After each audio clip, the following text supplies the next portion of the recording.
ब्रह्मसूत्र। ब्रह्मसूत्र ग्रंथ में page number 328 page के ऊपर से 6 नंबर की पंक्ति है। कह पुनः अयम ध्वनिर्नाम। मिल गया? तो चलिए, बात यह चल रही है, प्रथम अध्याय तृतीय पाद, और इस तृतीय पाद का यह 8 नंबर का अधिकरण है। इस अधिकरण का नाम है देवताधिकरण, और इस अधिकरण का विचार विषय वाक्य है, तद यो यो देवानां प्रत्यबुध्यत स एव तदभवत् तथर्षीणाम इत्यादि। तो देवता लोगों का भी ब्रह्म विद्या में अधिकार है, इस बात का निर्णय करने के लिए इस अधिकरण की प्रवृत्ति हुई है।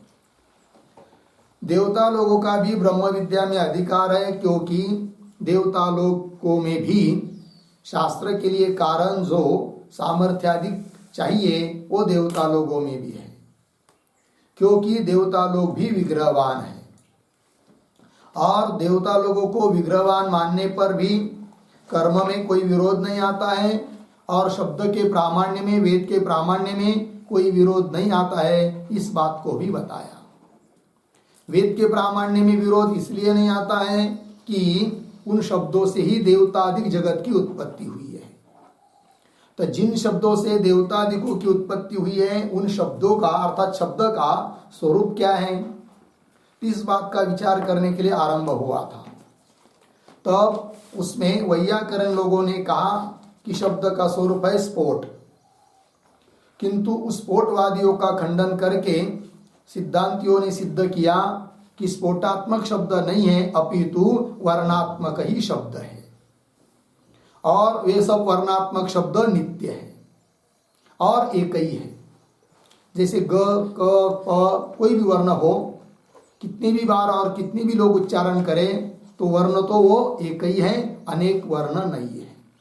क अनेक वर्ण मतलब ग, और उसका अतिरिक्त क भी नहीं है, उसके अतिरिक्त प भी नहीं, ऐसा अर्थ नहीं। ग मतलब क्या? ग एक ही है, क एक ही है, प एक ही है, इस प्रकार का अर्थ है। तो वर्णात्मक शब्द है, वर्ण नित्य है। तब पूर्व पक्षी ने कहा यदि वर्ण नित्य है तो वर्णों में भेद की प्रतीति क्यों आती है? जैसे किसी ने उच्चारण किया कोई ग, उससे भिन्न लगता है दूसरा ग, क्योंकि एक ने बड़े स्वर में उच्चारण किया उदात्त आदि, किसी ने धीमे स्वर में उच्चारण किया, तो भेद की प्रतीति आ रही, उसका क्या करोगे? तब सिद्धांतियों ने कहा उस भेद प्रतीति का बाद होता है प्रत्यभिज्ञा के बल पर। तो स्वयं गकार इत्यादि जो प्रतिविज्ञा ज्ञान होता है, उससे बाद होता है उस भेद प्रतीति का, अर्थात वर्णों में भेद नहीं है। पुनः प्रश्न आया कि वर्णों में यदि भेद नहीं है तो ऐसा क्यों लगता है कि ये उदात्त गकार है, अनुदात्त गकार है, ऊंचा स्वर में गकार है, नीचा स्वर में गकार है, ऐसा क्यों लगता है? फिर तब कहा कि वर्णों की अभिव्यक्ति जिस निमित्त से होती है, कौन निमित्त? कि वायु, पेट के अंदर जो वायु है, उस वायु का संयोग होता है मूर्धा, तालु इत्यादि स्थानों के साथ संयोग विभाग आदि होता है, और उन संयोग विभाग के क्यों वायु के वो उदात्त अनुदात्तादिक धर्म है, और वे धर्म प्रतीत होते हैं वर्ण में। तो वर्ण के वो स्वाभाविक धर्म नहीं है, वो तो औपाधिक धर्म है। अतः वर्णों में कोई भेद नहीं है, इस बात को बताया। किंतु पुनः एक प्रश्न उपस्थित होता है कि वायु का संयोग विभाग या वायु के धर्म या संयोग विभाग के धर्म यदि उदात्तत्व अनुदात्तत्व आदि मानेंगे तो वायु का प्रत्यक्ष होता ही नहीं है, क्यों? संयोग विभाग का प्रत्यक्ष नहीं होता है, तब उनके धर्मों का भी प्रत्यक्ष नहीं होना चाहिए, जबकि वर्णों में उदात्तत्वादि धर्मों का प्रत्यक्ष होता है। फिर उन वायु के धर्म बताने में सिद्धांतियों ने अरुचि दिखाई, फिर अपना मत बताया, वो दूसरे के मत को लेकर बताया था, अब अपना मत बताया कि वे उदात्तत्वादि धर्म वायु के या वायु का जो संयोग विभाग इत्यादि के नहीं है, अपितु ध्वनि के है। तो ध्वनि अलग चीज है, वर्ण अलग चीज है।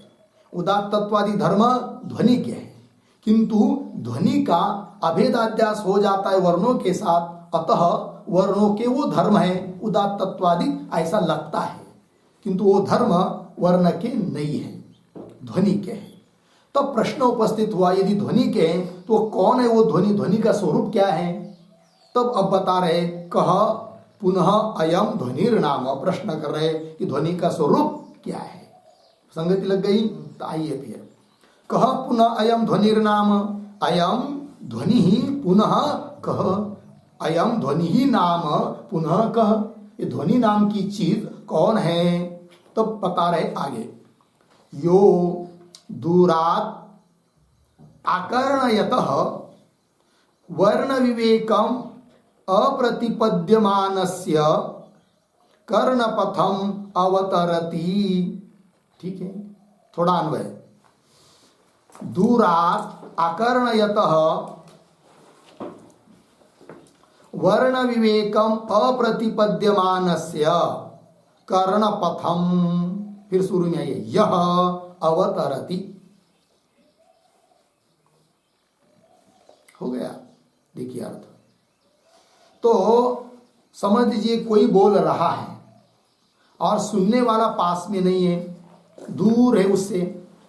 अब दूर से सुनने वाला जो व्यक्ति है उसको तो वो दूर के व्यक्ति की आवाज तो सुनाई दे रही है, किंतु क्या बोल रहा है, वो वर्ण कौन से है, वो स्पष्ट नहीं हो रहा है कि नहीं? तो क्या लिखा, दूरात आकर्णयतः पुरुषस्य इत्यर्थः, दूर से सुनने वाले पुरुष को, है कि नहीं? कैसा वो पुरुष? लेकिन वर्ण विवेकम अप्रतिपद्यमानस्य पुरुषस्य, जिसको वर्णों का विवेक नहीं हो रहा है, प्रतीत नहीं हो रहा है, ग बोल रहा है कि क बोल रहा है, जाओ बोल रहा है कि आओ बोल रहा है, ये समझ में नहीं आ रहा है। केवल दूर से, दूर में स्थित व्यक्ति का आवाज सुनाई दे रहा है। ठीक है ना? तो वही कह रहे, दूरात आकर्णयतः, और वर्ण विवेकम अप्रतिपद्यमानस्य, जिसमें वर्ण का विवेक हो नहीं रहा है, ऐसे व्यक्ति के कर्णपथम, कान में, यह अवतरति, जो प्रकट हो रहा है, जो सुनाई दे रहा है, वही है क्या? ध्वनि। ये ध्वनि कह दिया, लग गया जी? हाँ। तो कर्णपथम अवतरति, अवतरति, इसके ऊपर एक छोटा वाक्य शेष करके लिखिए, अवतरति इति अनंतरम, अवतरति इति अनंतरम सह ध्वनि, सह ध्वनि इति शेषः, इति शेषः अवगंतव्यः।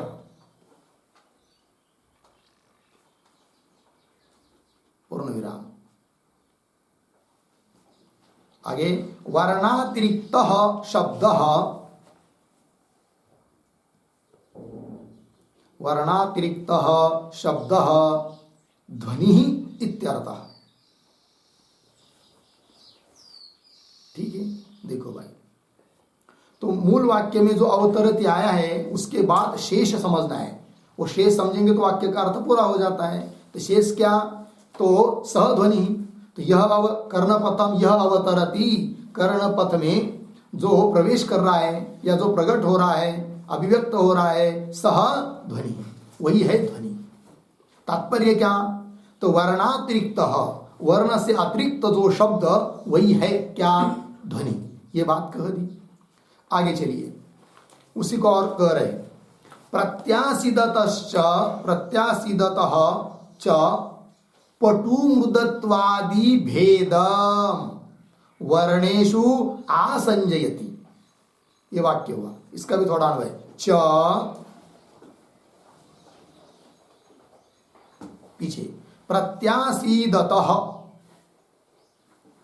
आगे पटु मृदत्वादि भेदम, आगे सरल है, पटु मृदत्वादि भेदम वर्णेषु आसंजयति। ठीक है, देखो भाई, च और प्रत्यासीदतः, ठीक है ना जी। प्रत्यासीदतः मतलब क्या, थोड़ा ध्यान दीजिए। प्रसंग यह है कि कोई बोल रहा है और एक व्यक्ति दूर है, वो सुन रहा है, जिसको वर्ण स्पष्ट नहीं हो रहे किंतु कुछ सुनाई दे रहा है। वो क्या बताया, ध्वनि। अब वही बोल रहा है जो सुनाई दे रहा है, किंतु दूसरा कोई व्यक्ति पास में है, उस बोलने वाले के पास में है। अब उसको तो साफ साफ वर्ण भी स्पष्ट हो रहे हैं, ठीक है ना, और ध्वनि भी सुनाई दे रही है। तो देखिए, और प्रत्यासीदतः, पास में जो व्यक्ति है उसको तो पटुत्व मृदत्वादि भेदम वर्णेषु आसंजयति। तो जो ध्वनि में पटुत्व मृदुत्वादि धर्म है ध्वनि की, जिसको हम कह सकते हैं उदात्त तत्व, अनुदात्त तत्व या ऊंचा धीमा हिंदी में, ठीक है ना, वो जो ध्वनि के धर्म है, वो ध्वनि के धर्म वर्णों में आरोपित कर रहा है, हो रहे जिससे, वो है कौन, ध्वनि। ध्वनि के धर्म वो आरोपित, पास में जो व्यक्ति है, जो पास में रहकर सुन रहा है, उसको वर्ण भी स्पष्ट हो रहे हैं, किंतु उसको ये नहीं समझ में आ रहा है कि वर्ण अलग है, ध्वनि अलग है। तो उसको तो वर्ण में ही प्रतीत हो रहे कौन, पटुत्व मृदुत्व आदि धर्म, जो कि ध्वनि के है, ठीक है। तो ये जो पंक्ति है ना, प्रत्यासीदत इत्यादि, उसके ऊपर एक वाक्य लिखिए तो पंक्ति स्पष्ट होगी। प्रत्यासीदतः बराबर, प्रत्यासीदतः बराबर समीपम गतस्य पुंसः,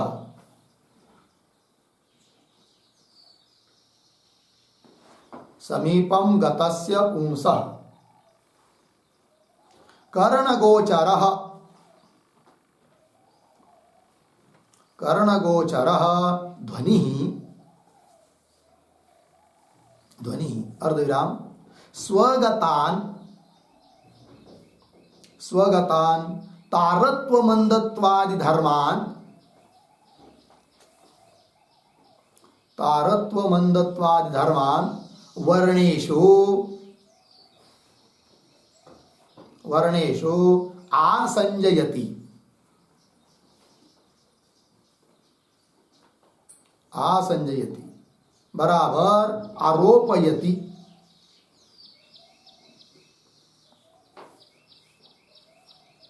आरोपयति, ठीक है। वो पंक्ति के शब्दों का अर्थ कर दिया, देखिए अर्थ। तो मूल में शब्द है प्रत्यासीदतः, उसका अर्थ कर दिया समीपम गतस्य पुंसः, समीप में गया हुआ कोई पुरुष, या वही पुरुष लीजिए जो पहले दूर में था, अब वो पास में चला गया, क्या बोल रहा है समझने के लिए। अब उसको, उस व्यक्ति को वर्ण भी स्पष्ट हो रहे, किंतु जो ध्वनि पहले दूर रहकर कान में प्रकट हुआ था ना ध्वनि, वही ध्वनि अब क्या कर रहा है, अपने में विद्यमान जो तारत्व मंदत्व, ऊंचा नीचापना है कि नहीं, उदात्त तत्व अनुदात्त तत्व आदि धर्म, वो वर्णों में आरोप कर रहा है। कौन, ध्वनि। मतलब ध्वनि के धर्म आरोपित हो रहे हैं किसमें, वर्ण में, ठीक है ना। तो समीपम गतस्य पुंस कर्ण गोचरः ध्वनि, कर्ण का विषयभूत जो ध्वनि, वो ध्वनि क्या कर रहा है, स्वगतान, अपने में विद्यमान जो तारत्व मंदत्व आदि धर्म, उन धर्मों को वर्णेषु आसंजयति, आरोपयति। लग गया। इसका मतलब क्या हुआ, वर्ण अलग चीज है और ध्वनि अलग चीज है। आइए आगे पंक्ति लगी, आगे चलते हैं। तन निबंधना च उदात्तादयः विशेषाः अर्धविराम न वर्ण स्वरूप निबंधना। क्यों, वर्णानाम प्रत्युच्चारणम प्रत्यभिज्ञाय मानत्वात्, ठीक है। तो ध्वनि को बता दिया, ध्वनि का स्वरूप बता दिया। अब आगे कह रहे हैं क्या कि तन निबंधना, तन, तद, तद शब्द है कि नहीं, तद का अर्थ क्या, तद ध्वनि, तद शब्द से क्या लेंगे, ध्वनि, ठीक है ना। ऐसे समय पर लिख के रखना चाहिए, वहां पर तद का मतलब वहां पर उसके बगल में या उसके ऊपर ध्वनि, तो बाद में सब पढ़ते समय सुलभ होता है।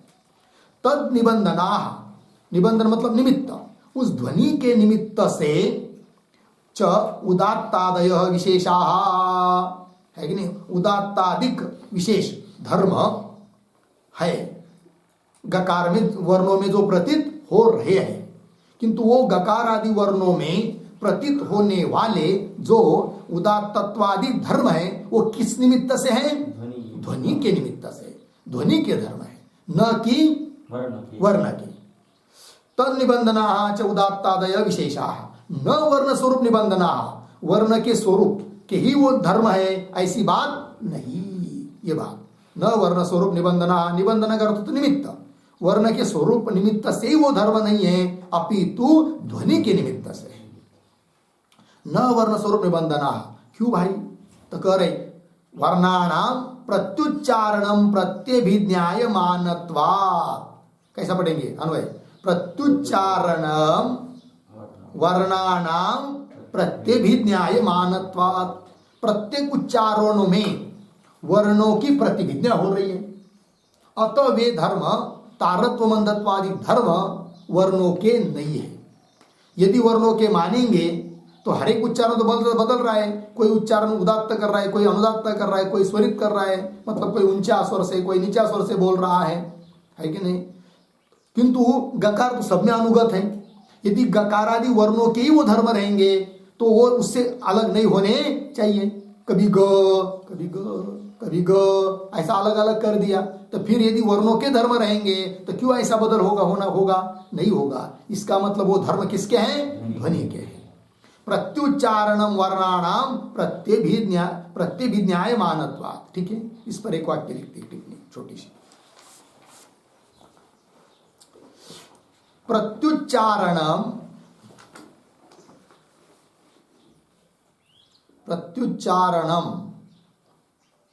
वर्णाः अनुवर्तन्ते, वर्णाः अनुवर्तन्ते अर्धविराम, ध्वनि व्यावर्तते, ध्वनि व्यावर्तते इति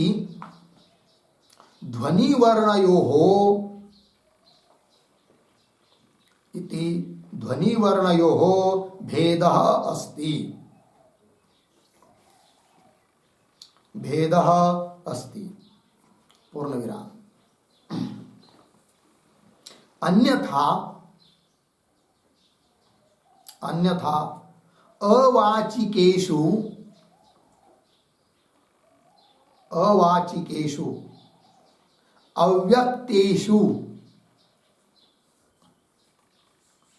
अव्यक्तेषु जप्यवर्णेषु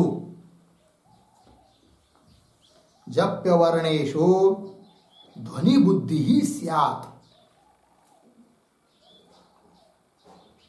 ध्वनि बुद्धि ही स्यात् अर्धविराम।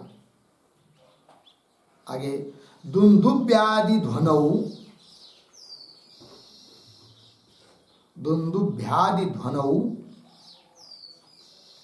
शब्दत्व मात्रेण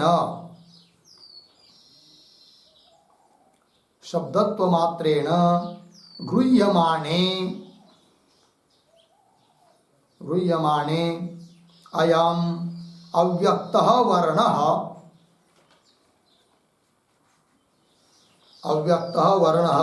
इति धीः स्यात्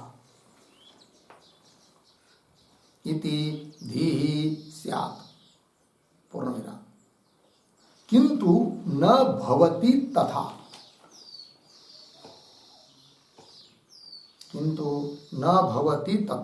इति अतः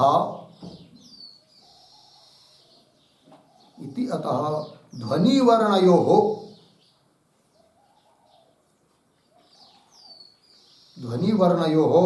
भेदः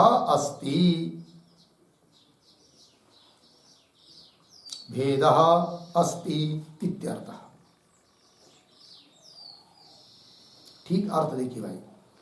तो प्रत्युच्चारणम, प्रत्येक के उच्चारण में या एक ही व्यक्ति बार बार उच्चारण करेगा तो भी प्रत्युच्चारणम वर्णाः अनुवर्तन्ते, वर्णों की अनुभूति हो रही है, और ध्वनि ही व्यावर्तते, ध्वनि व्यावृत्त हो रहा है कि नहीं? बोल रहा है व्यक्ति ग ग ग ख ट च तो क्या हो रहा है, वर्ण ध्वनि तो व्यावृत्त हो रही है। पहले उच्चारण में जो ध्वनि है वो दूसरे उच्चारण में नहीं, दूसरे उच्चारण में जो ध्वनि है वो तीसरे उच्चारण में नहीं, अलग अलग है, किंतु वर्ण तो एक ही है। प्रत्युच्चारणम वर्णानुवर्तन्ते ध्वनि व्यावर्तते इति, ऐसा होने के कारण ध्वनि वर्णयोः भेद अस्ति, इससे सिद्ध हुआ कि ध्वनि अलग चीज है, वर्ण अलग चीज है। अन्यथा ध्वनि और वर्ण का भेद नहीं मानेंगे। हाँ, ध्वनि और वर्णों का भेद नहीं मानेंगे तो क्या दिक्कत होगी वो बता रहे हैं। अवाचिकेषु अव्यक्तेषु जप्य वर्णेषु ध्वनि बुद्धि स्यात्। समझ लीजिए कोई जप कर रहा है और जब बहुत धीमे मतलब कर रहा है, व्यक्त स्पष्ट उच्च वर्ण सुनाई नहीं दे रहे हैं, अवाचिक है वो, अव्यक्त है, ऐसे जो जप्य वर्ण, जप का विषयभूत वर्ण जो भी उस मंत्र में वर्ण होंगे, तो उसमें फिर सुनने वालों को क्या होना चाहिए, ध्वनि बुद्धि। ये ध्वनि का जप कर रहा है, ऐसी बुद्धि होनी चाहिए। ऐसा होता है क्या, नहीं। और समझ लीजिए कोई धुंधुवी बजा रहा है, ढोल आदि या मृदुंग आदि बजा रहा है, तो केवल शब्द सुनाई दे रहा है, तो शब्दत्व मात्रेण गृह्यमाणे, शब्द का ग्रहण होने पर फिर बुद्धि होनी चाहिए क्या, ये तो अव्यक्त शब्द है, ऐसी बुद्धि होनी चाहिए उस ध्वनि में, मृदुंग आदि की ध्वनि में। ऐसा होता है क्या, उसको अव्यक्त शब्द ऐसा कोई नहीं बोलता है, ठीक है ना। गृह्यमाणे अयम अव्यक्त वर्ण इति धी स्यात्, किंतु ऐसा होता नहीं है। इससे सिद्ध होता है कि वर्ण अलग चीज है और ध्वनि अलग चीज है, किंतु न भवति तथा इति, अतः ध्वनि वर्णयोः भेद अस्ति, ध्वनि और वर्ण में भेद है, इस बात की सिद्धि हुई। चलिए आगे, वर्णानाम प्रत्युच्चारणम प्रत्यभिज्ञायमानत्वात्, हो गया ना यहाँ तक भाष्य। आगे, एवं च सति सालंबना एव एते उदात्तादि प्रत्ययाः भविष्यन्ति। ठीक है, इतना ही, थोड़ा अन्वय। एवं च सति, एते, आगे जाकर एते उदात्तादि प्रत्ययाः, पीछे सालंबनाः एव, आगे भविष्यन्ति। ठीक है ना, देखो भाई, एवं च सति मतलब ऐसा सिद्ध होने पर, क्या सिद्ध होने पर, हाँ, ध्वनि अलग है और वर्ण अलग है। ऐसा सिद्ध होने पर क्या सिद्ध होगा कि एते उदात्तादि प्रत्यया, उदात्तादि प्रत्यय, उदात्तादिकों का ज्ञान, उदात्तत्व अनुदात्तत्व आदि आदि आदि है कि नहीं, ऊंचा स्वर नीचा स्वर, इसका ज्ञान, ये प्रत्यय सालंबना एव भविष्यन्ति, आलंबन से युक्त है ऐसा माना जाएगा जब अलग अलग ध्वनि और वर्ण रहेंगे तब, क्योंकि वो उदात्तादि धर्म का आधार आलंबन कौन है, ध्वनि है, ध्वनि के है वो, है कि नहीं, किंतु भास रहे वर्ण में, किंतु वर्ण के तो नहीं है, ये सिद्ध हो गया। ठीक है, हाँ, इत, आगे चलिए, इतरथा ही वर्णानाम प्रत्यभिज्ञायमानानाम निर्भेदत्वात् संयोग विभाग कृता उदात्तादि विशेषाः कल्पेरन्। ठीक है, देखो भाई, तो सिद्धांतियों ने क्या सिद्ध किया, ध्वनि और वर्ण अलग है, ये बात सिद्ध किया, और उदात्तादि धर्म ध्वनि के हैं, वर्ण के नहीं, इस बात को बताया, किंतु वर्ण में प्रतीत हो रहे, इसीलिए वर्णों का भेद जैसा लग रहा है, किंतु वर्णों का वस्तुता भेद नहीं है।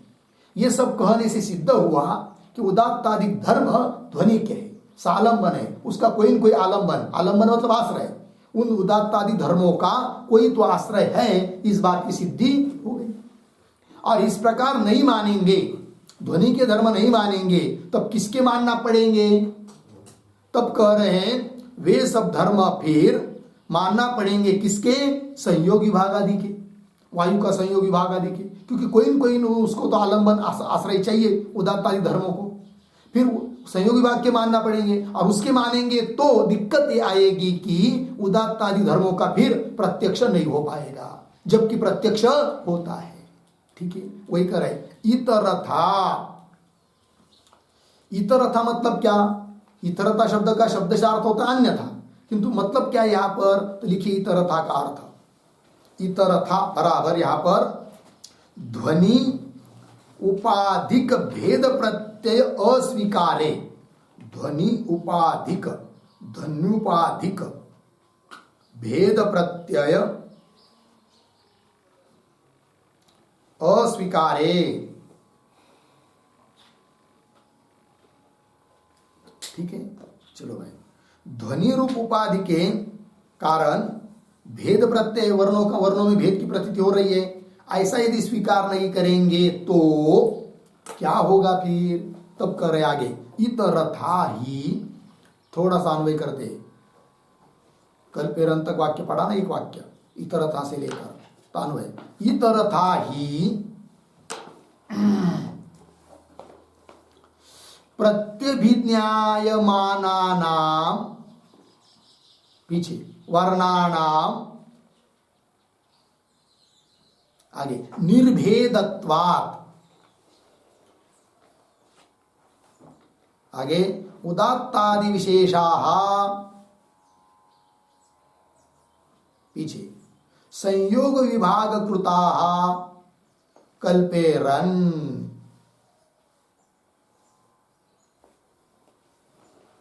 ठीक है, अर्थ देखिए भाई, इतरथा ही, ध्वनि उपाधिकृत भेद न मानेंगे तो ही क्या होगा फिर, प्रत्यभिज्ञायमानानाम वर्णानाम, वर्णानाम का विशेषण है प्रत्यभिज्ञायमानानाम, मतलब प्रतिभिज्ञा ज्ञान के विषयभूत वर्णों का, वर्णों में भेद नहीं है, स्वतः भेद नहीं है उनमें, निर्भेदत्वा, स्वतः सिद्ध उनमें भेद न होने के कारण, और भेद तो प्रतीत हो रहा है, फिर उस भेद है नहीं और भेद प्रतीत हो रहा है, इसका मतलब उसका कोई तो निमित्त मानना पड़ेगा। फिर कौन निमित्त हो पाएगा यदि ध्वनि को नहीं मानेंगे तो निर्भेदत्वात् उदात्तादि विशेषाः, विशेषा का अर्थ भेदाः, उदात्तादि भेदाः संयोग विभाग कृताः कल्पेरन्, संयोग विभाग के द्वारा वो भेद हो रहा है, ऐसी कल्पना करनी पड़ेगी। कब,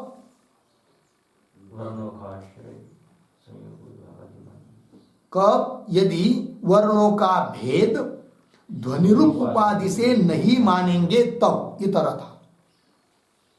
बात लग रही कि नहीं, वर्णों में भेद नहीं है, वर्णों तो वर्ण ही है कि नहीं, किंतु वर्णों का जो भेद प्रतीत हो रहा है वो ध्वनि रूप उपाधि से नहीं मानेंगे तो, और वर्णों का तो स्वयं शुद्ध भेद मान नहीं सकते क्योंकि प्रतिविद्या ज्ञान के विषय है कौन, वर्ण, उनमें भेद है नहीं है और भेद प्रतीत हो रहा है, और ध्वनि के निमित्त से आप यदि मानोगे नहीं तो मानना पड़ेगा फिर आपको भेद किससे, संयोग विभाग है कि नहीं, संयोग विभाग कृता, संयोग विभाग के द्वारा वो भेद हो रहा है, उदात्तादि भेद हो रहा है, ये कल्पना करनी पड़ेगी।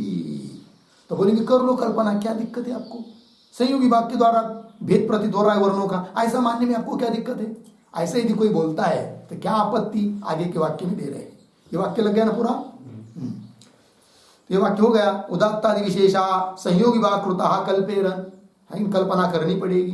तब आगे कह रहे संयोग विभागानां च, इसके पूर्व में एक वाक्य लिखिए छोटा, अस्तु को दोषः, अस्तु को दोषः तत्र आह संयोग इति।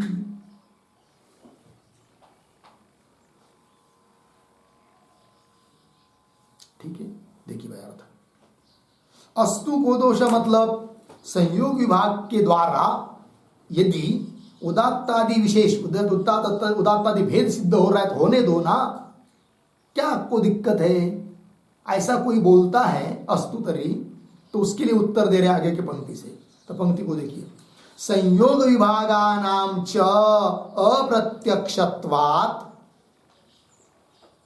न तदाश्रयाः विशेषाः वर्णेषु अध्यवसातुं शक्यन्ते इति अतः निरालंबनाः एव एते उदात्तादि प्रत्ययाः स्युः। ये दिक्कत आएगी। अब देखिए, पहले थोड़ा अन्वय कर लेते हैं। संयोग विभागानां च अप्रत्यक्षत्वात्, न को छोड़कर आगे तदाश्रयाः विशेषाः वर्णेषु अध्यवसातुम, आपके इसमें हो सकता है कोई पाठ थोड़ा अलग होगा, अध्यवसितुम, हमारे यहाँ अध्यवसातुम एक ही बात है। तो अध्यवसातुम पीछे आइए, न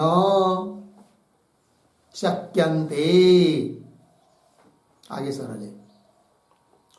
तो देखो भाई अर्थ, तो दिक्कत क्या होगी?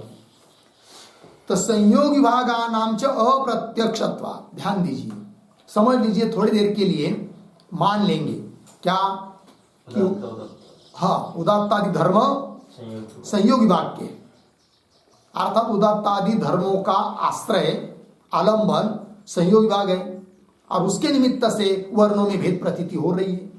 यदि ऐसी कल्पना करोगे तो दिक्कत यह आएगी कि जिन संयोग विभाग के आश्रय से आपने माना किनको, उदात्तादिकों को, तो उदात्तादिक का आश्रय कौन? संयोग विभाग। संयोग विभाग मतलब वायु का कंठादि देश के साथ संयोग विभाग, और वो संयोग विभाग तो प्रत्यक्ष है क्या?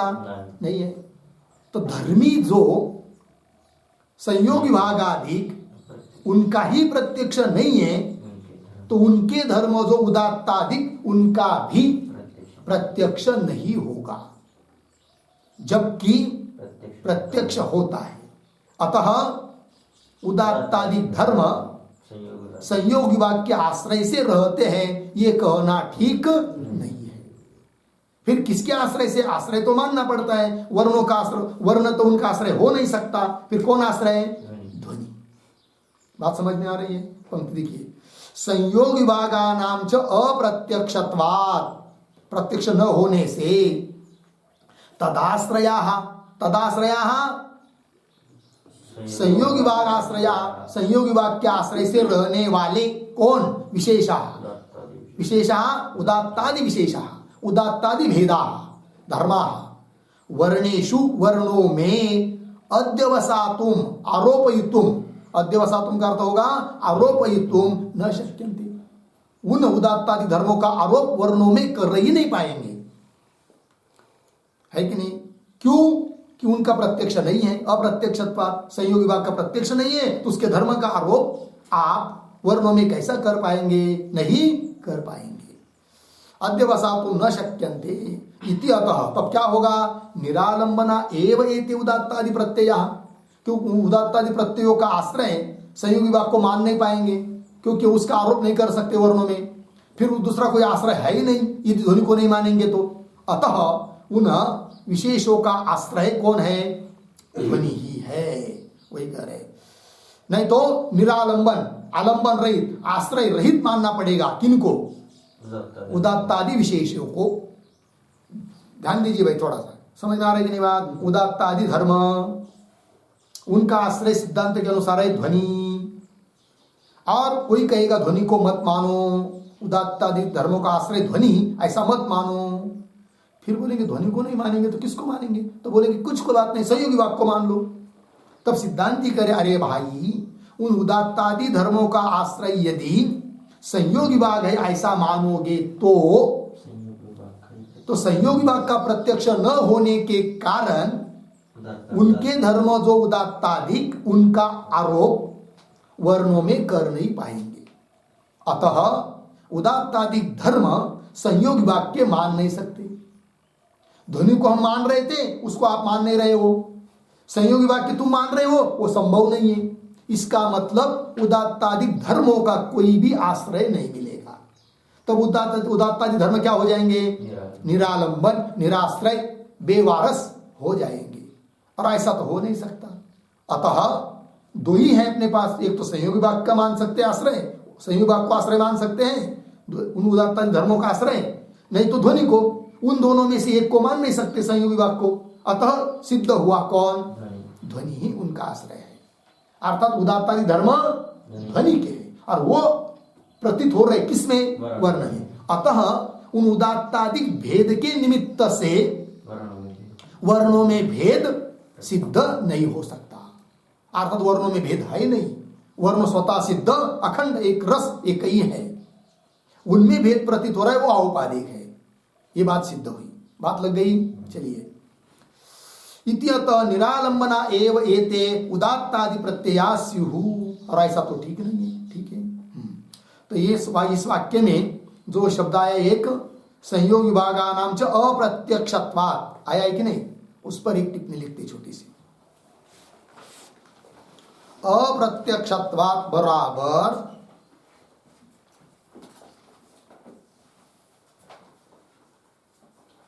वायु संयोगादेः अश्रावणत्वात्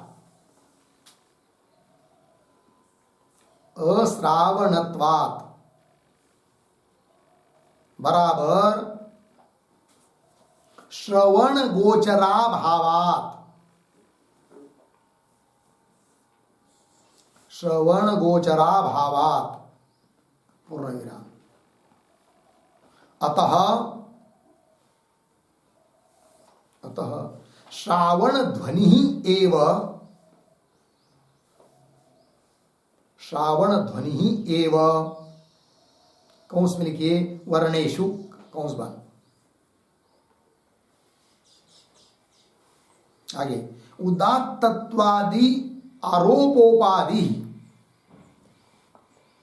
उदात्तत्वादि आरोप उपाधि संधि करके लिखिए आप, बराबर उदात्तत्वादि आरोपयित्वम,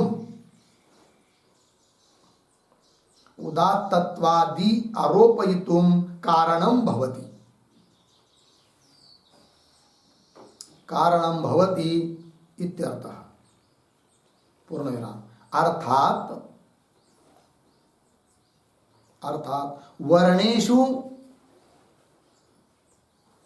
वर्णेषु उदात्तत्वादि आरोपयितुम, उदात्तत्वादि आरोपयितुम वायु संयोगादि न कारणम,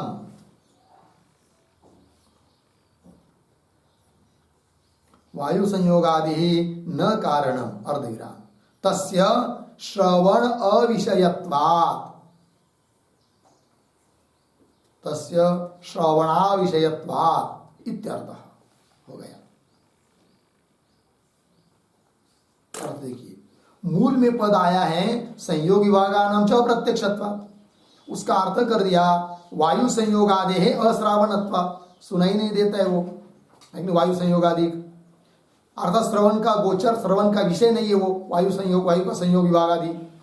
अतः और श्रावण ध्वनि ही एव, श्रावण ध्वनि का ही मतलब जो सुनाई दे रहा है ध्वनि, उसी का वर्णों में आरोप कर सकते हैं। तो वही श्रावण ध्वनि ही एव क्या जी, उदात्तत्वादि आरोपोपादि मतलब क्या, श्रावण ध्वनि एव उदात्तत्वादि आरोपयितुम कारण, उदात्तत्वादिकों का आरोप वर्णों में करने के लिए कारण वही होगा जो सुनाई दे रहा है। श्रावण ध्वनि जो सुनाई नहीं दे रहा है उसका आरोप वर्णों में कर सकते हैं क्या, नहीं कर सकते। अर्थात वर्णेषु वर्णों में उदात्तत्वादि आरोपयुक्तों, ये उदात्त वर्ण है अनुदात्त वर्ण है ऐसा आरोप करने के लिए वायु संयोगादि न कारण, वायु संयोगादि कारण नहीं है। क्यों, तस्य श्रवण अविषयत्वात्, वो सुनाई देता नहीं है, श्रवण का विषय नहीं बनता है, और उसी का आरोप कर सकते जो श्रवण का विषय है। लगे पंक्ति, आइए मूल में संयोग विभागानाम च अप्रत्यक्षत्वात् न कानुवाद में तदाश्रयाः विशेषाः वर्णेषु अध्यवसायितुं न शक्यन्ते इति अतः निरालंबना एव एते उदात्तादि प्रत्यया स्युः। या तक हुआ। अब आगे चलिए, अपि च, आ रहे न पंक्ति देखिए, अपि च न एव एतत् अभिनिवेष्टव्यम् उदात्तादि भेदेन वर्णानां प्रत्यभिज्ञायमानानां भेद भवेत् इति पूर्ण विराम। तो इस पंक्ति के शब्दों का थोड़ा अन्वय करते हैं। अपि च, थोड़ा आगे जाकर, बहुत दूर जाकर, प्रत्यभिज्ञायमानानां, पीछे आइए, वर्णानां उसके पीछे उदात्तादि भेदेन,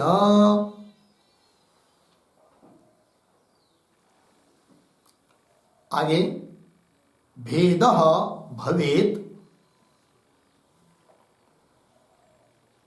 भेद भवेत्, पीछे आइए, एतत्, उसके पीछे न एव अभिनिवेष्टव्यम, अंतिम में इति। ठीक है, अर्थ देखिए भाई क्या बात चल रही है। अपीच, अपीच के पूर्व में एक छोटा वाक्य अवतरण, एवं विरुद्ध धर्मक ध्वनि नाम, एवं विरुद्ध धर्मक ध्वनि नाम भेदे अपि,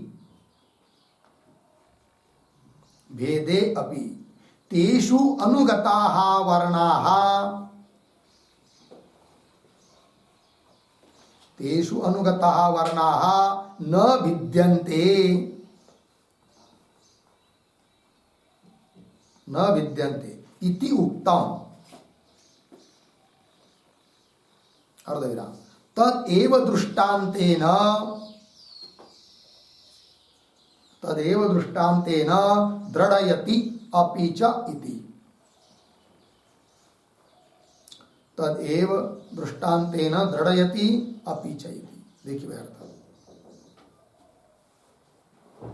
एवं विरुद्ध धर्मक ध्वनि नाम, विरुद्ध धर्म वाले जो ध्वनि, उनका भेद होने पर भी भेदे अपि तेषु अनुगताः, उन सभी ध्वनियों में अनुगत जो वर्ण है, तो वर्णाः न भिद्यन्ते, वर्णों का भेद नहीं है, ये बात अभी तक कही। तदेव, उसी बात को दृष्टांत देकर दृढ़ कर रहे ग्रंथकार, ठीक है, भगवान भाष्यकार। तो देखिए क्या कहते हैं, तो अपिच इत्यादि जो प्रथम पंक्ति है उसके द्वारा अब भगवान भाष्यकार उस स्फोटवादियों को, अर्थात सिद्धांति उस स्फोटवादियों को इस बात को समझा रहे कि क्या, कि हे स्फोटवादी, तुमको भी ऐसा आग्रह नहीं करना चाहिए। कैसा आग्रह नहीं करना चाहिए? कि वर्णों का उदात्तादि भेद के कारण भेद है, ऐसा आग्रह नहीं करना, रखना चाहिए। क्योंकि वर्णों में भेद नहीं है। क्यों कि भेद इसलिए नहीं है कि वर्ण सभी प्रत्यभिज्ञान के विषय है। प्रत्यभिज्ञा के विषय होने के कारण वर्णों में भेद नहीं है। तो भी हे स्फोटवादी, तुम दुराग्रह करना चाहते हो, मत करो। कौन सा? कि उदात्तादि भेद के कारण वर्णों में भेद है, ऐसा मत बोलो। क्यों? यदि ऐसा कहोगे ही, तुम आग्रही करोगे तो दिक्कत आएगी। क्या आएगी? वो आगे के वाक्य में कहेंगे। पहले इस वाक्य को देखिए अन्वय के अनुसार। अपीच प्रत्यभिज्ञायमानानाम वर्णानाम, वर्णानाम का विशेषण है प्रत्यभिज्ञायमानानाम, मतलब प्रत्यभिज्ञान के विषयभूत ऐसे जो वर्ण, ऐसा वर्णों का विशेषण दिया। ये वर्णों का विशेषण क्यों दिया? वर्णों में भेद नहीं है, इस बात को बताने के लिए। तो प्रत्यभिज्ञायमानानाम वर्णानाम, ठीक है, वर्णानाम उदात्तादि भेदेन भेद भवेत्, ऐसे वर्ण होने पर भी उदात्तादि भेद के कारण भेद होना चाहिए। एतत् न एव विनिविष्टव्यम, इस बात का तुमको आग्रह नहीं रखना चाहिए। एतत् न एव अभिनिवेष्टव्यम, ऐसा आग्रह नहीं रखना चाहिए। इति लग गया जी। क्यों आग्रह नहीं रखना चाहिए तुमको? तो क्या कह रहे आगे? न ही अन्यस्य भेदेन अन्यस्य अभिद्यमानस्य भेद भवितुम अर्हति। पूर्ण विराम। इस वाक्य के शब्दों का भी थोड़ा अन्वय। ही, थोड़ा आगे जाकर अभिद्यमानस्य, उसके पीछे अन्यस्य अर्धविराम, फिर आगे उसके पीछे जाइए, अन्यस्य भेदेन, आगे भेद भवितुम, वाक्य के आरंभ में आया है न, भेद भवितुम न अर्हति। ठीक है, सरल सरल नियम दिया है। क्या कोई वस्तु है कि जो अभिद्यमान है, उसमें भेद वस्तुता है नहीं, ध्यान दीजिए, ठीक है ना, किंतु अन्य किसी वस्तु में भेद है। फिर जो अभिद्यमान वस्तु है, अभिन्न स्वरूप जो वस्तु है, उसमें आप अन्य के भेद के कारण वस्तुतः इस अभिद्यमान वस्तु में, अभिन्न वस्तु में भी भेद है, ये कह नहीं सकते। कैसे? उदाहरण भी देंगे आगे के वाक्य में। पहली पंक्ति देखिए, क्या ही, क्योंकि, यतो ही, मतलब पीछे वाक्य में है ना कि आग्रह नहीं करना चाहिए, वर्णों प्रतिविज्ञा के विषय होने के कारण वर्णों में अभेद है, ऐसे अभिन्न वर्णों में उदात्तादि भेद के कारण भेद है, ऐसा आग्रह तुम स्फोटवादी को नहीं करना चाहिए। ही, क्योंकि, ही, यतो ही, क्या जी, अभिद्यमानस्य अन्यस्य, अभिन्न स्वरूप कोई एक वस्तु है, अन्य वस्तु है, और अन्य से भेदेन, दूसरी किसी वस्तु में भेद है, तो अन्य से भेदेन, भेद, इस अभिन्न वस्तु में भेद होगा अन्य के भेद के कारण, भेद भवितुम न अर्हति, नहीं हो सकता है। कैसे? जैसे उदाहरण दे रहे आगे, नहीं व्यक्ति भेदेन जातिम भिन्ना मन्यन्ते, है कि नहीं? देखिए भाई, सभी गायों में गोत्व जाति एक है कि नहीं? या दो चीज है, जाति गोत्व जाति एक, और गो व्यक्ति ये दूसरी चीज है।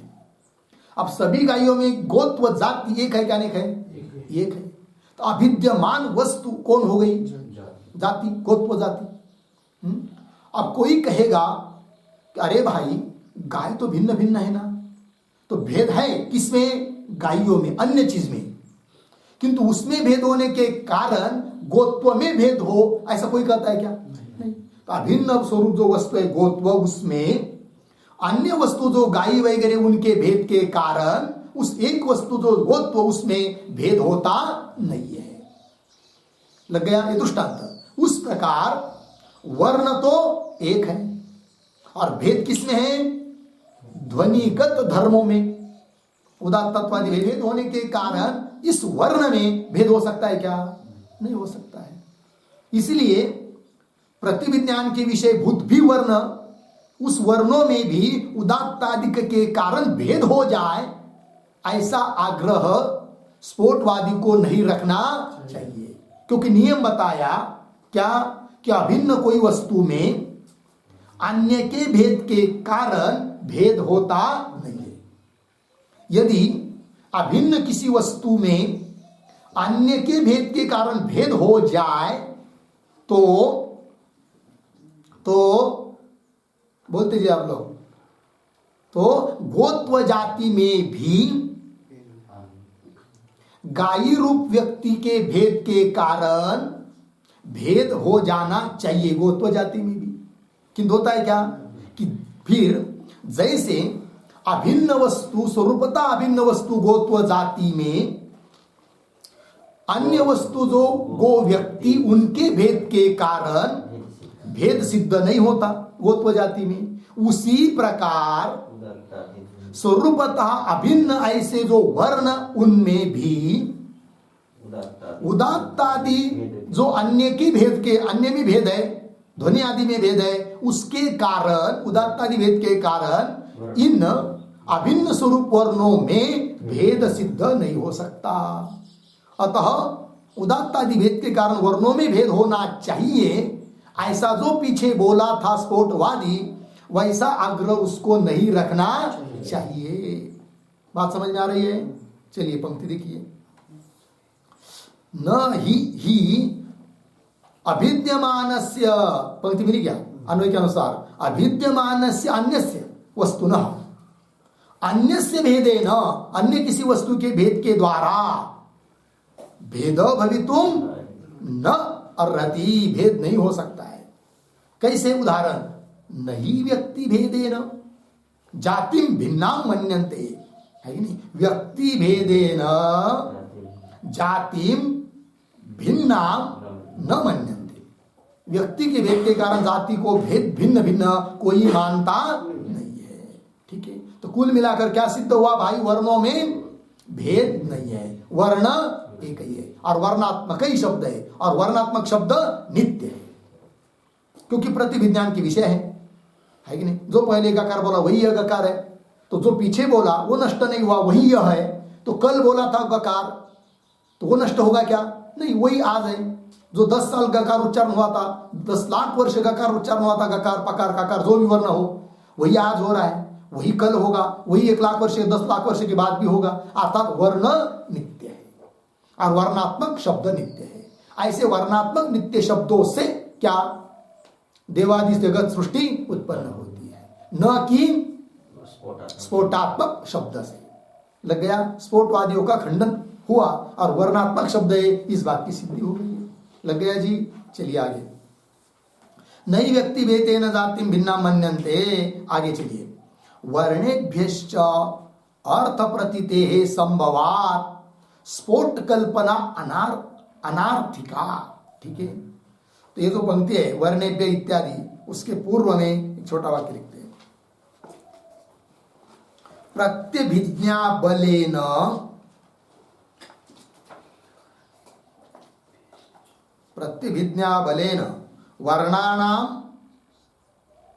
वर्णानाम स्थायित्वम बराबर नित्यत्वम प्रसाद्य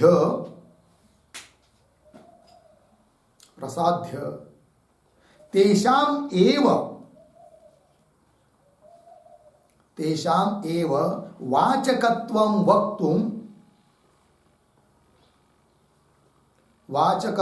वक्तुं स्फोटं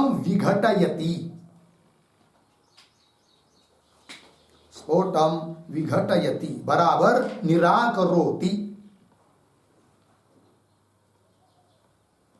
वर्णेभ्य इति अर्थ देखिए भाई। तो प्रतिविज्ञान के बल पर वर्णों को स्थायी सिद्ध किया, अर्थात नित्य सिद्ध किया। अब वही वर्णात्मक शब्द अर्थों के वाचक होते हैं। ठीक है ना? वाचकत्व वक्तुम, अतः स्फोटम विघटयति, स्फोट का निराकरण कर रहे हैं। स्फोटवादी ने क्या कहा था कि स्फोटात्मक शब्द ही वाचक है अर्थों के, वर्णात्मक शब्द नहीं। किंतु स्फोटात्मक शब्द नहीं है वाचक, वर्णात्मक शब्द ही अर्थ के वाचक होते हैं। इस बात को कहकर स्फोट का निराकरण कर रहे सिद्धांती। आइए, वर्णेभ्य च अर्थ प्रतीते, वर्णों से ही, वर्णात्मक शब्दों से ही क्या होती है? अर्थ की प्रतीति होती है, अर्थ का बोध होता है, अर्थ का ज्ञान होता है। वर्णेभ्य च अर्थ प्रतीते संभवात्, अर्थ की प्रतीति का संभव होने से स्फोट कल्पना अनार्थिका, स्फोट की कल्पना करना क्या है? व्यर्थ है, फालतू बात है, कुछ काम का नहीं है कल्पना करना। ठीक है, किंतु अब ये बात सुनने पर, सिद्धांतियों की इस वाक्यों को सुनने पर वो स्फोटवादी कहता है, अरे सिद्धांती ये क्या कर रहे तुम? क्या हम स्फोट की कल्पना करते? कल्पना थोड़ी करते हैं, हमको अनुभव होता है। किसका? स्फोट का।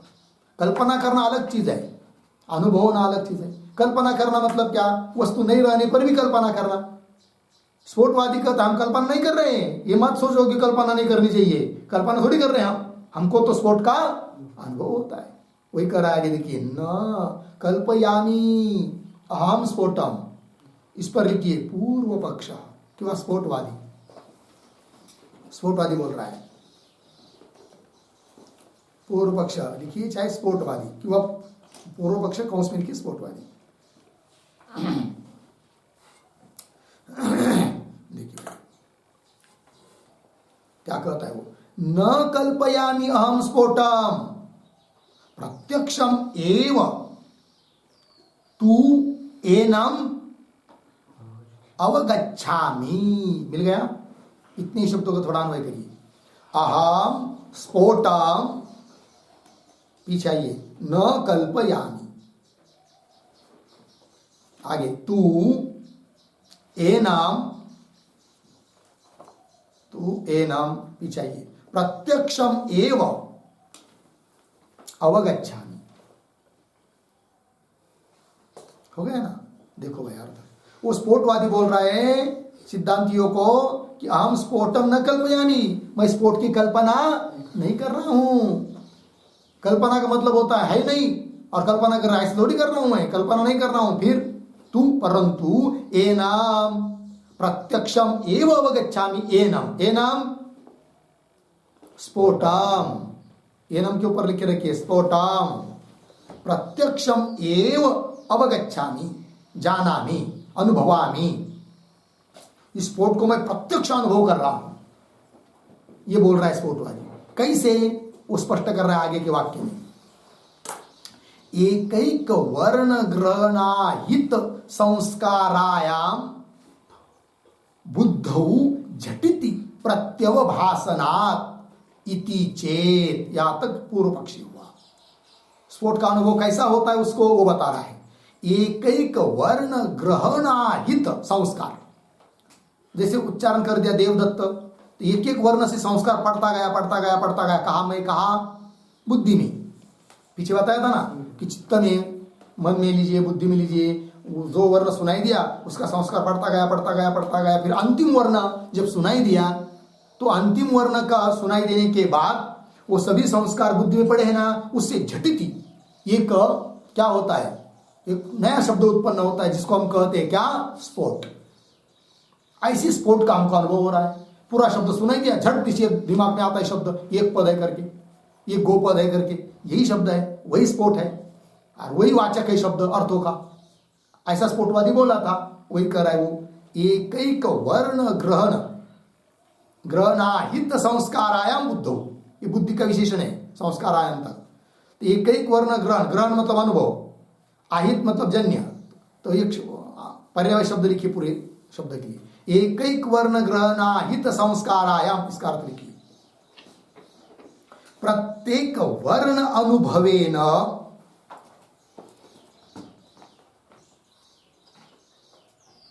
प्रत्येक वर्णानुभवेन निक्षिप्त संस्कारायाम,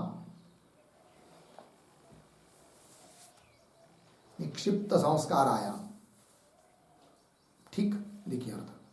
प्रत्येक वर्ण के अनुभव से उत्पन्न हुआ संस्कार और वो डाला गया जिस बुद्धि में, निक्षिप्त संस्कारायाम बुद्धौ, है कि नहीं, डाला गया उस बुद्धि में। ऐसी बुद्धि में कि जिसमें हर एक वर्ण सुनते गए संस्कार पढ़ता गया पढ़ता गया पढ़ता गया, है कि नहीं। फिर अंतिम वर्ण सुनाई दिया, उसका भी संस्कार हुआ, फिर झट दिशी एक शब्द नया उत्पन्न हुआ उस बुद्धि में, झटिति, वही कर रहे।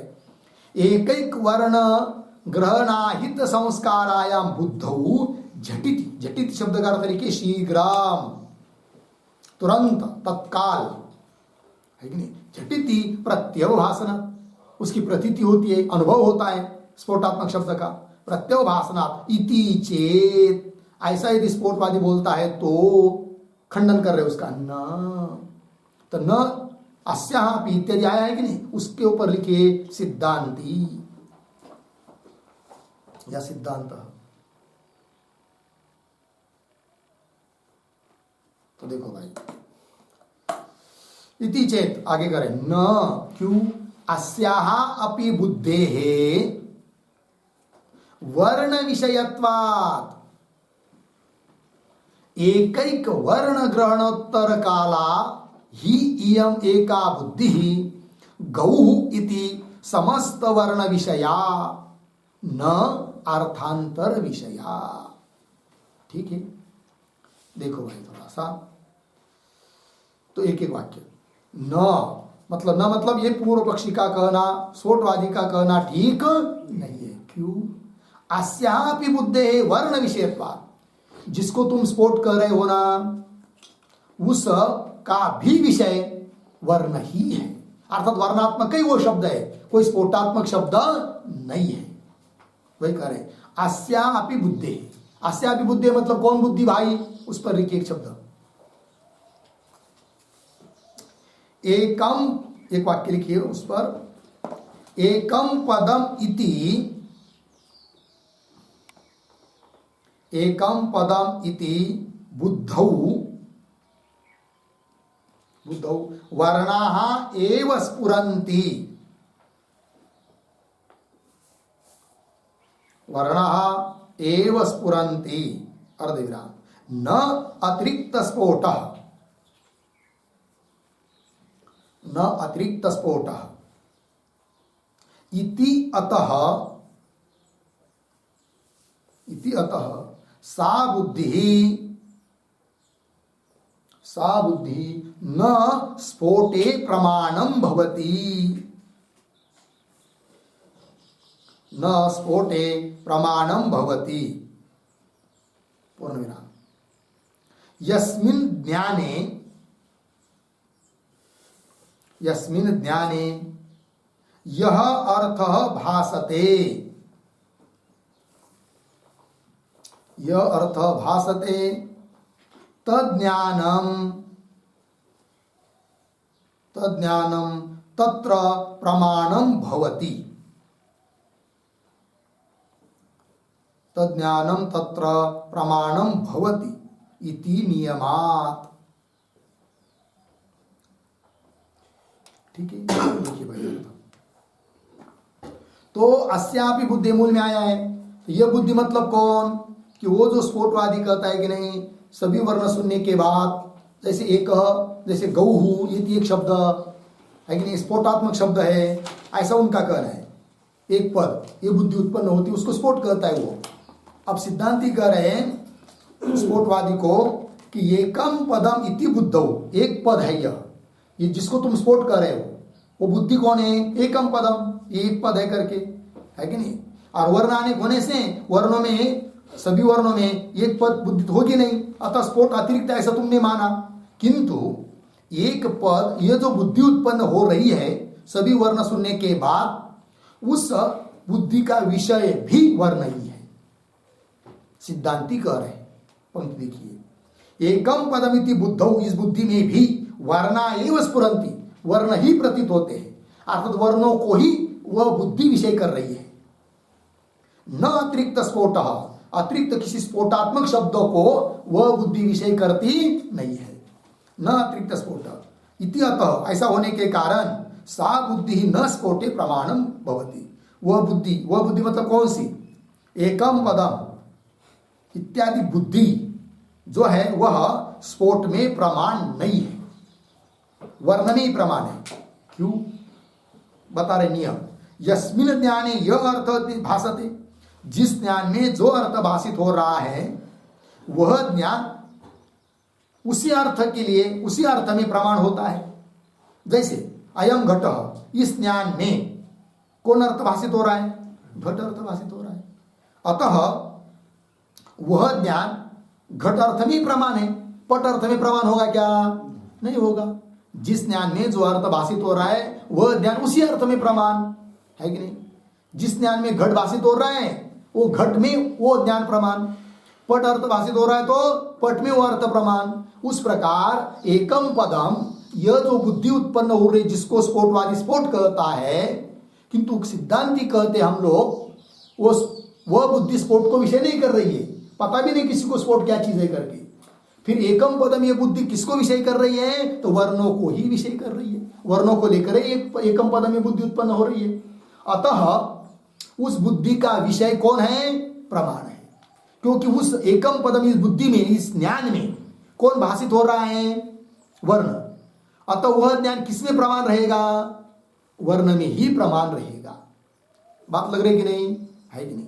पंक्ति को देखिए भाई, हाँ, यस्मिन् ज्ञाने यह अर्थ भासते, जिस ज्ञान में जो अर्थ भाषित होता है तद ज्ञानम, वह ज्ञान उसी अर्थ में प्रमाण होता है। लग गया अर्थ। तो एकम पदम, इस ज्ञान में, बुद्धि में मतलब ज्ञान में कौन भाषित हो रहा है, वर्ण। अतः एकम पदम, यह ज्ञान, यह बुद्धि किसमें प्रमाण रहेगी, वर्ण में, न कि अतिरिक्त किसी स्फोट में। लग गया। आइए मूल में,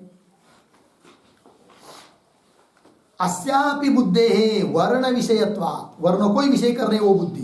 कैसे, स्पष्ट कर रहे आगे, एक एक वर्ण ग्रहणोत्तर काला, एक एक वर्ण का ग्रहण होने के बाद, अनंतर, क्योंकि क्रमशः ही वर्ण का ग्रहण होता जाएगा ना।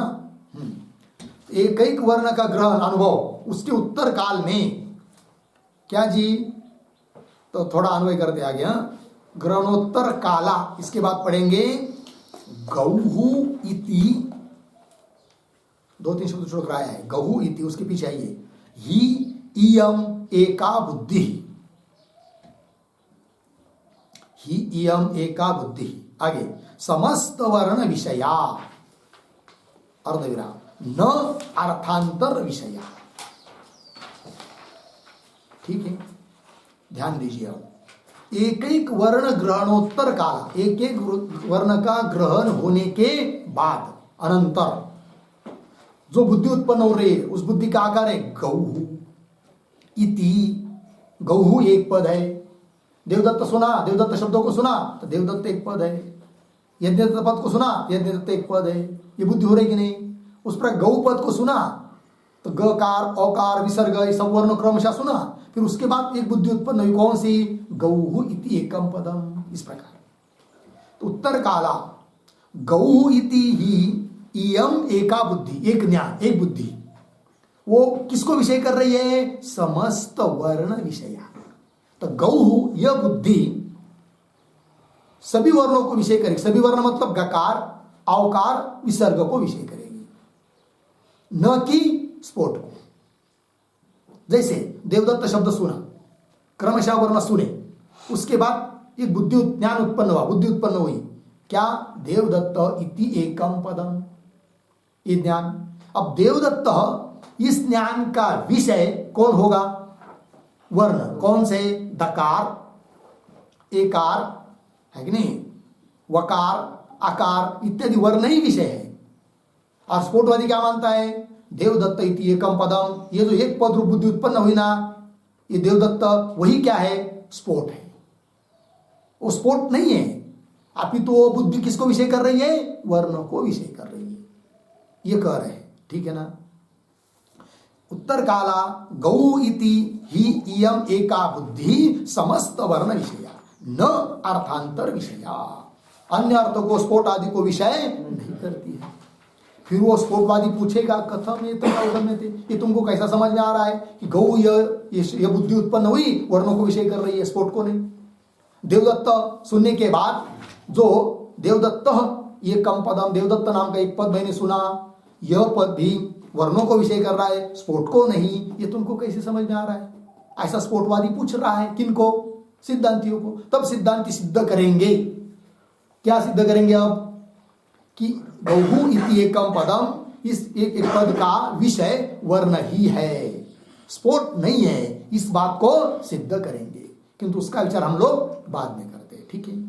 ओम पूर्णमदः पूर्णमिदं पूर्णात् पूर्णमुदच्यते पूर्णस्य पूर्णमादाय पूर्णमेवावशिष्यते। ओम शांति शांति शांति।